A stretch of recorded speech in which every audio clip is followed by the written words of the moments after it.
প্রতিমা মা দুর্গার। অর্থাৎ তিনি আমাদের দেখা দেবেন, তাকে আমরা শুনতে পাবো, কিন্তু তিনি থাকবেন আমাদের ধরা ছোঁয়ার বাইরে। আর এটা হবার কারণ একটাই, যে এখানে মাটি নেই, লেডযুক্ত রং নেই, কার্বন ফুটপ্রিন্ট নেই, প্রতিমা বিসর্জনের ব্যাপার নেই। আমাদের সঙ্গে ঈশা সাহা। ঈশাকে একটু আমরা সবাই ওয়েলকাম জানাবো আমাদের সঙ্গে মঞ্চে।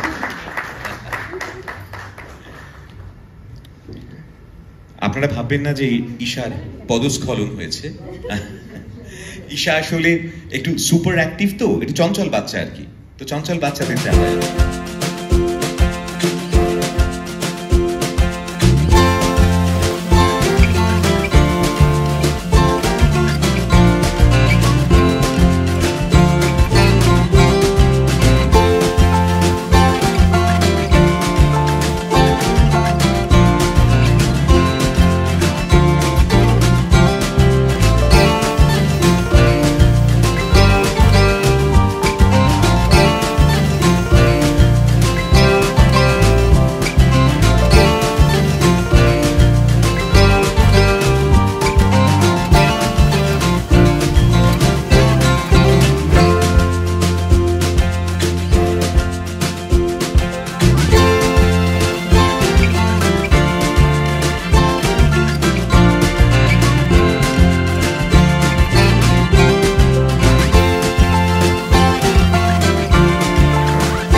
সেটা যতখানি ভালোভাবে মানে সফল হয় সেই চেষ্টাটা আমরা করতে পারি, তোমরা একটু করতে পারো, আমরা একটু করতে পারি যতটা পসিবল, এরকম একটা ভাবনা।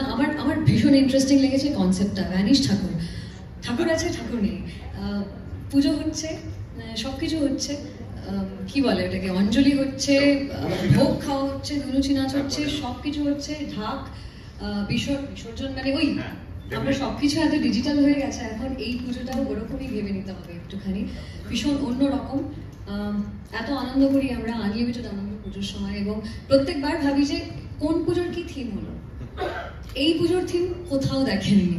এই পুজো দেখতে হলে আসতে হবে সিটি সেন্টার 1-এ, এবং কোন এরিয়াতে পুজো হবে এতদিন ধরে। মাঝখানে আমি একদিন যাবো, কবে যাবো বলে দেবো, সব জানতে পেরে যাবে। তো এনজয় করবো। আমার মনে হয় একটু যেটা আমরা বলছিলাম যে তোমরা এই যে গাছ দিচ্ছ, বাড়িতে জঙ্গল হচ্ছে, আমি জানি সবাই করছে, অনেকেই করছে, কিন্তু তারপরেও রাস্তায় বেরোলে রাস্তাটা একটু নোংরা করে ফেলি আমরা, করি। ওটা হয়তো আমরা ইচ্ছে করে করি না, কিন্তু হয়ে যায়।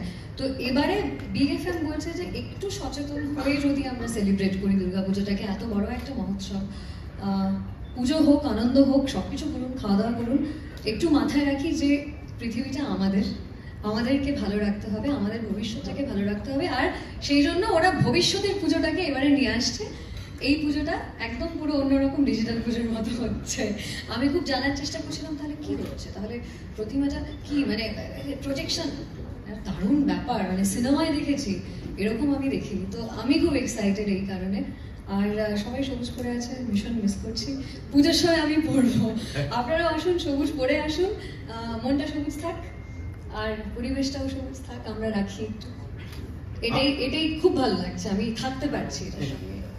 আমরা সবাই সবুজ পরে আছি কারণ আমরা গাছটা, তুমি নেই, তুমি ফলটা বলে তুমি না, তুমি ভেরি অনেস্ট। এই যে ঈশা আমাদের সঙ্গে এসেছে, শুধু যে ঈশাকে দেখতে ভালো, ঈশা ভালো অভিনেত্রী, ঈশা ভালো মেয়ে, ঈশা ভালো কথা বলে, এই কারণে কিন্তু আমরা ঈশাকে এটা ফেস অফ দ্য ইভেন্ট করিনি। এর একটা বড় কারণ আছে। আপনারা ঈশার পুরো নামটা যদি খেয়াল করেন তাহলে বুঝবেন যে কেন ঈশা আমাদের ইভেন্টের সঙ্গে। কারণ ঈশার নামের প্রথম অংশ হচ্ছে ইশ। যদি না আসেন দেখতে আমাদের বিগ বিন দুর্গা, তাহলে আপনাকে ইশ বলতে হবে। আর যদি আসেন তাহলে শেষে আছে দেখুন সাহা, আহা, মানে বলবেন আহা। তো সুতরাং আপনি ইশ বলবেন না আহা বলবেন, সেটা কমপ্লিটলি ডিপেন্ড করছে আপনার উপরে। তো ঈশার সঙ্গে ডেফিনেটলি দেখা হবে। আর ঈশা, এরকম একটা ইনিশিয়েটিভ তো সত্যি সত্যি একা একা করা যায় না, সেখানে আরো অনেক মানুষকে আমাদের সবাইকে সেখানে থাকতে হয়। তো যারা আমাদের এই সহযোগিতার হাত বাড়িয়ে দিয়েছেন আজকে এই মঞ্চে যখন আমরা সুযোগ পেয়েছি, তখন তাদেরকেও একটু আমরা এই মঞ্চে স্বাগত জানাতে চাই, তাদের কথা উল্লেখ করতে চাই। তারা আমাদের সঙ্গে এসেছেন বলে আমরা আন্তরিক কৃতজ্ঞ।